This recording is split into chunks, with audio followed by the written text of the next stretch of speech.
everyone, I am back with another marker video for you.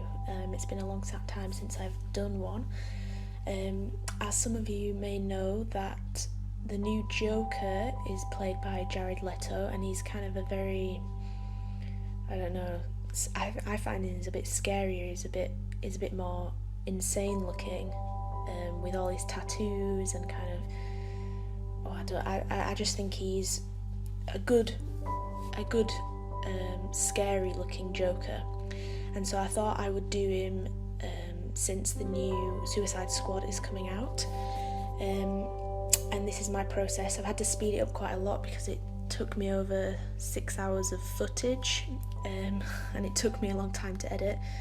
As you can see in the top left corner, I have included a picture of what I am using as a reference, so I thought this would be good so you can see how I've kind of adapted it, because I didn't want it to look exactly the same. I wanted to have my own little take on it.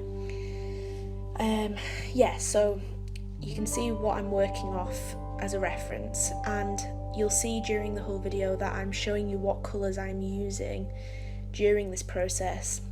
And again, much like my Norman Reedus portrait, I am layering from light colours to dark colours on canvas paper.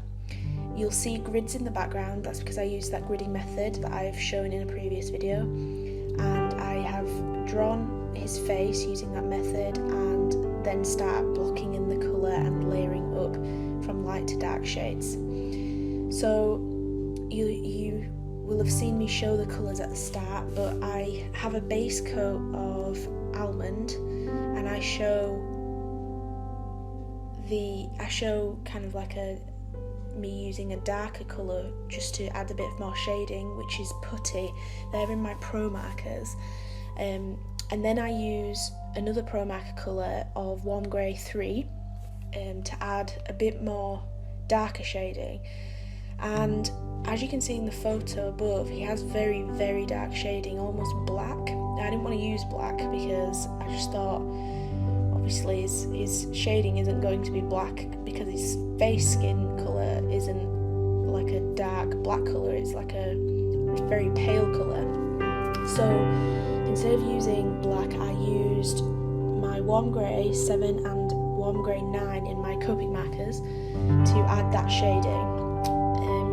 You'll have noticed that I tend to not do, when I'm layering up the colours, I don't tend to cover all the parts that are going to be one colour at once. I will do it section by section, so you can see I'm working on the face first, then I move on to the arms afterwards.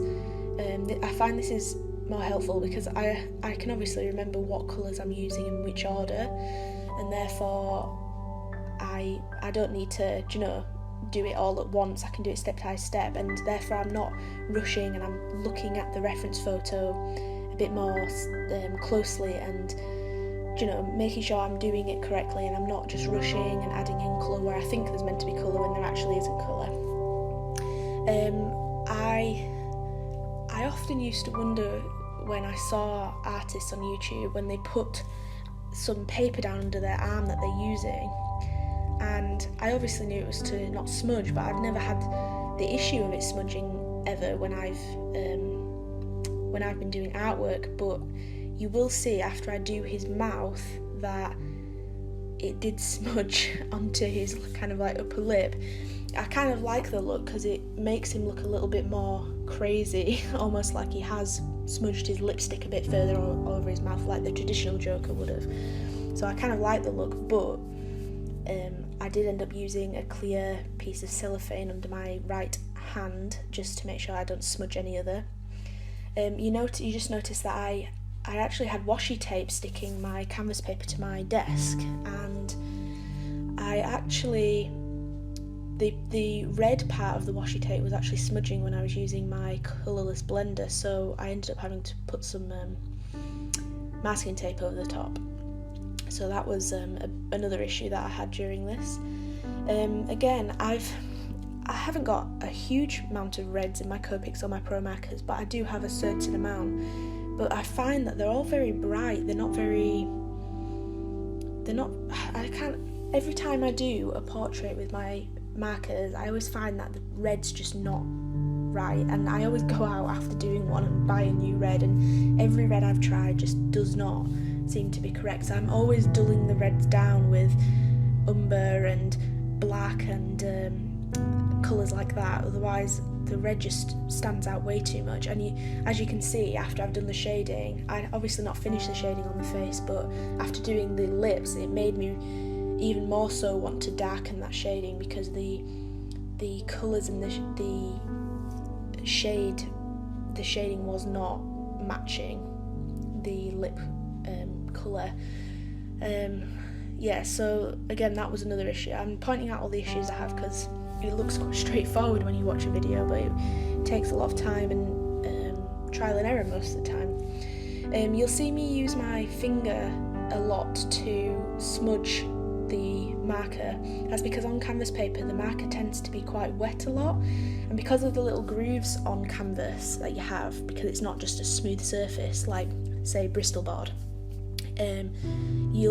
if you ever try it, you'd find that the pigment kind of stays in between the little grooves, and so you have to use your finger almost to smooth out that colour and blend it a bit more.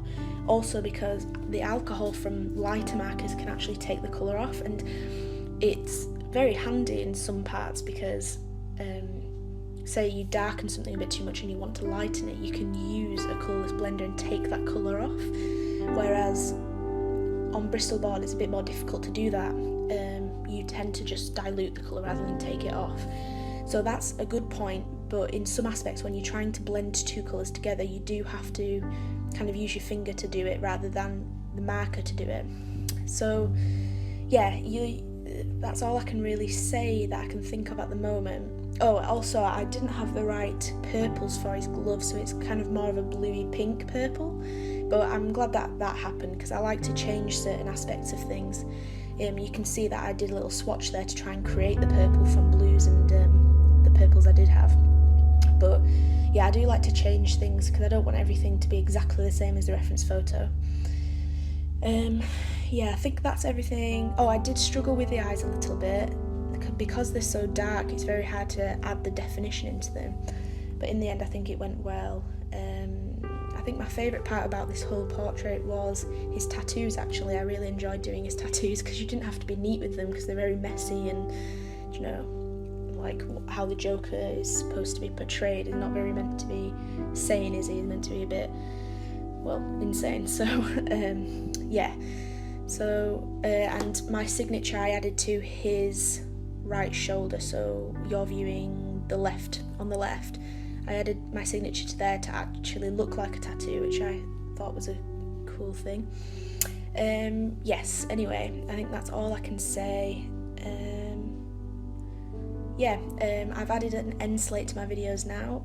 I would like to know your views on it, because I'm not quite sure if it's what I want to go for. It might change, I don't know. But if you can give me some views, that'd be great. And towards the end of the video, you can see that I add highlights with my Uni Posca pens. I've got a fine tip white and also an ivory colour that I used.